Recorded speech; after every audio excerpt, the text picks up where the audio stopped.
Bismillahirrahmanirrahim. Assalamualaikum warahmatullahi wabarakatuh. Sebelumnya izinkan saya untuk memperkenalkan diri. Nama saya Ella Nur Ramadhani dari kelompok 13 yang akan memandu atau menjadi moderator dalam presentasi kali ini. Pertama-tama marilah kita panjatkan puji syukur atas kehadirat Allah Subhanahu wa taala, Tuhan yang Maha Esa yang telah memberikan berkah dan rahmat-Nya. Shalawat serta salam selalu tercurahkan kepada Nabi besar Muhammad SAW dan semoga kita semua mendapatkan syafaatnya di hari akhir. Amin. Baik, selanjutnya kami akan memaparkan materi tentang layanan bimbingan konseling dalam bidang belajar, yang merupakan salah satu materi dari mata kuliah psikologi belajar. Sebelumnya yang terhormat kepada Ibu dosen Dr. Irianti Rasmayani Jamain SPC MPD dan Ibu dosen Eklisca Seda Makaria MPD serta Bapak Hendro Julius Suryoputro SPD MSI. Baik, ini ada nama anggota dari kelompok 13. Di sini ada saya sendiri, Ella Nur Ramadhani, dan Kak Rismawati dan Kak Iqbal Jumadat Awal. Materi yang pertama akan disampaikan oleh Kak Risnawati. Kepada Kak Risnawati saya persilahkan. Baik, terima kasih atas kesempatan yang telah diberikan kepada saya. Baik, langsung saja. Saya di sini akan menjelaskan tentang materi yaitu peran guru BK dalam bimbingan belajar. Nah, di sini kita perlu ketahui peran itu sendiri. Peran adalah suatu tindakan yang dilakukan seseorang dalam suatu peristiwa atau aktivitas dalam hal yang dibebankan kepadanya dan berusaha melakukan yang terbaik. Nah, di sini guru memiliki beberapa peranan yang sangat penting dalam mendidik para siswa menuju ke arah tujuan yang ingin dicapai di masa yang akan datang. Menurut Priyatno, bimbingan dan konseling merupakan pelayanan bantuan untuk peserta didik, baik secara perorangan maupun kelompok, agar mandiri dan bisa berkembang secara optimal dalam bimbingan pribadi, sosial, belajar, maupun karir.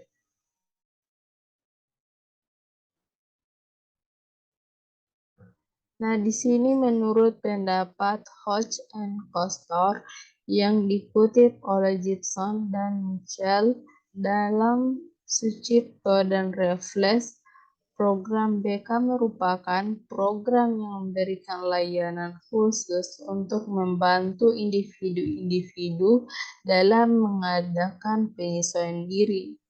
Nah, di sekolah sendiri terdapat 7 layanan konseling, yaitu pertama layanan orientasi.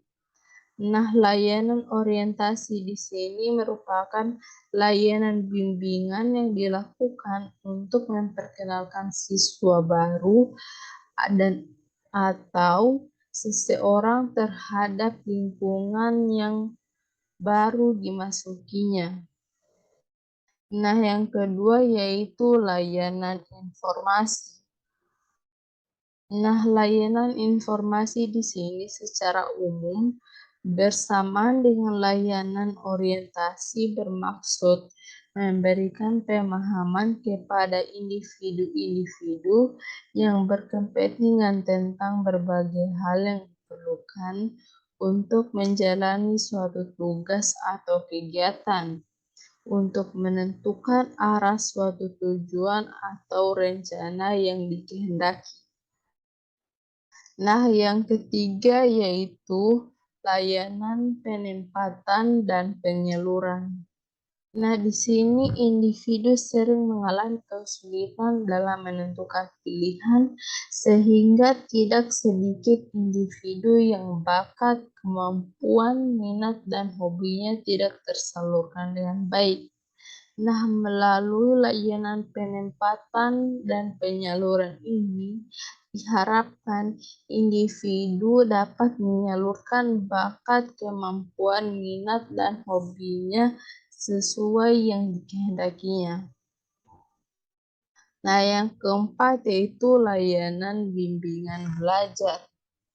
Nah, di sini bimbingan belajar merupakan salah satu bentuk layanan bimbingan yang sangat harus diselenggarakan di sekolah, karena pengalaman menunjukkan bahwa kegagalan-kegagalan yang dialami siswa dalam belajar tidak selalu disebabkan oleh kebodohan atau rendahnya inteligensi.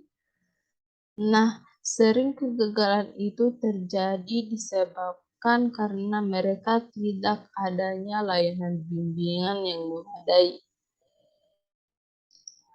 Nah, yang kelima yaitu layanan bimbingan dan kelompok. Nah, layanan bimbingan dan konseling kelompok ini apabila konseling perorangan menunjukkan layanan kepada individu atau klien perorangan, maka bimbingan dan konseling kelompok ini mengarahkan layanan kepada kelompok individu. Adalah layanan kepada sekelompok individu dengan satu kali kegiatan.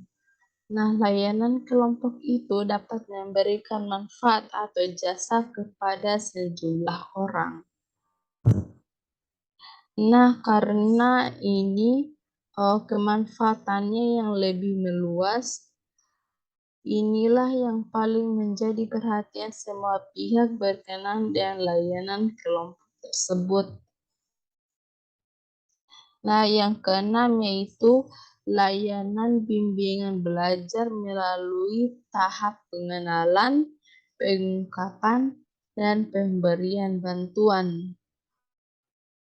Nah, di sini melalui tahap pengenalan yaitu siswa yang mengalami masalah belajar, pengungkapan sebab-sebab timbulnya masalah belajar, dan pemberian pengentasan masalah belajar.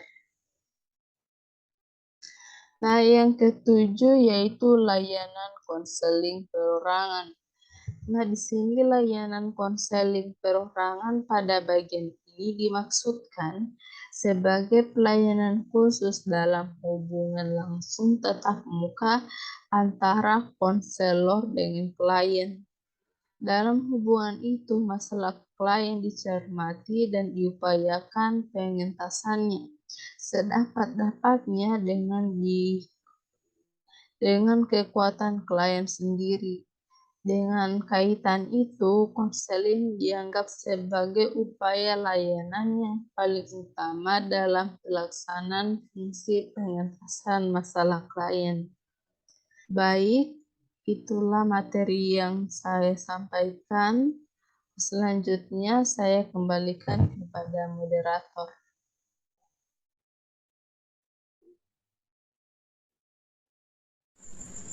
Iya, menurut Sardiman, ia menyatakan bahwa ada 9 peran guru dalam kegiatan BK atau bimbingan konseling, yaitu yang pertama adalah informator, kemudian organisator, kemudian motivator, direktor, inisiator, transmitter, fasilitator, mediator, dan yang terakhir adalah evaluator.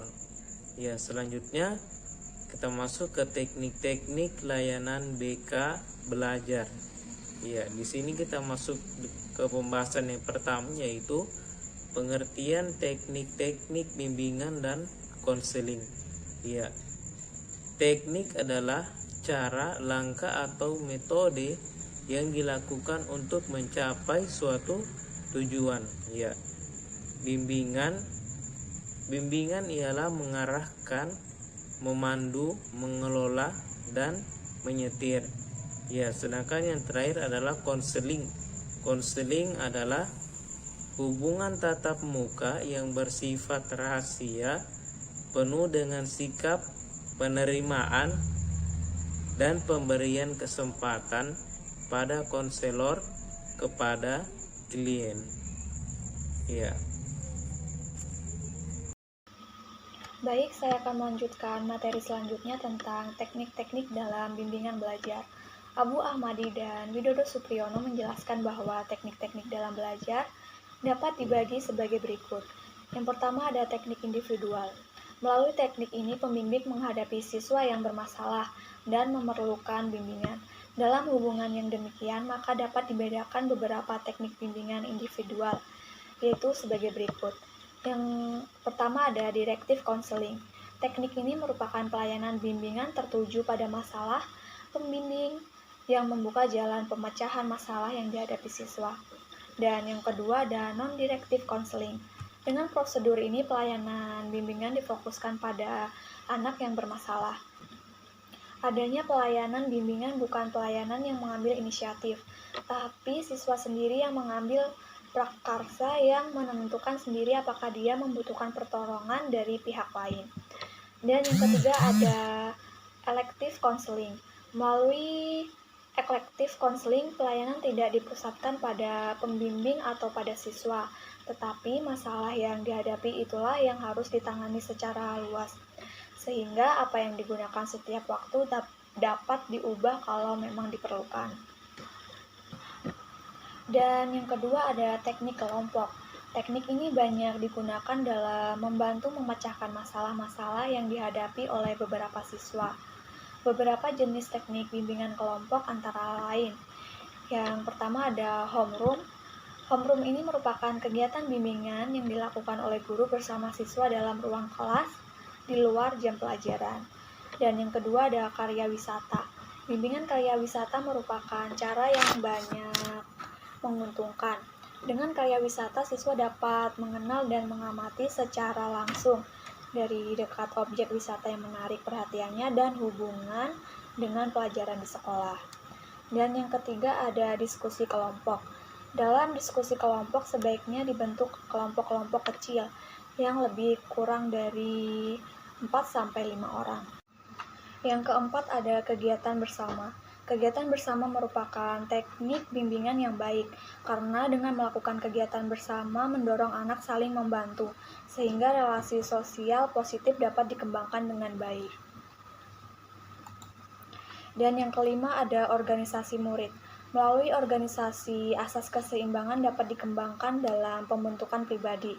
Kemampuan pribadi dapat dikembangkan dengan baik, kesiapan sebagai anggota kelompok atau masyarakat dapat dikembangkan dengan baik pula. Teknik sosiodrama adalah suatu cara dalam bimbingan yang memberikan kesempatan pada siswa untuk mendramatisasikan sikap, tingkah laku, atau penghayatan seseorang seperti yang dilakukan dalam hubungan sosial sehari-hari di masyarakat. Yang ketujuh ada papan bimbingan. Papan bimbingan adalah papan yang ditempel di luar ruang kelas. Dapat menjadi suatu teknik bimbingan dan menjadi tempat persinggahan siswa di waktu senggang. Dan yang terakhir ada upacara. Upacara bendera merupakan kesempatan yang sangat baik bagi anak-anak dalam melatih disiplin, keterampilan membentuk diri untuk dapat menghormati pahlawan, cinta bangsa, dan terakhir. Baik, karena materi sudah selesai, saya ucapkan terima kasih banyak kepada teman-teman yang telah menyampaikan materi presentasi. Selanjutnya, izinkan saya untuk menyampaikan kesimpulan. Peran guru BK dalam bimbingan belajar adalah memberikan pelayanan bantuan untuk peserta didik, baik secara perorangan maupun kelompok, agar mandiri dan bisa berkembang secara optimal dalam bimbingan pribadi, sosial, belajar, maupun karir.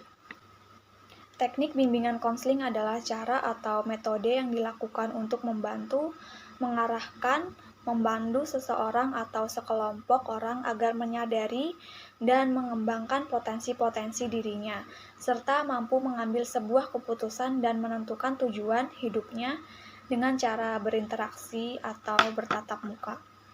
Sekian, selesai sudah presentasi dari kelompok 13. Mohon maaf jika ada kesalahan kata yang disengaja maupun tidak. Saya akhiri. Wassalamualaikum warahmatullahi wabarakatuh. Terima kasih.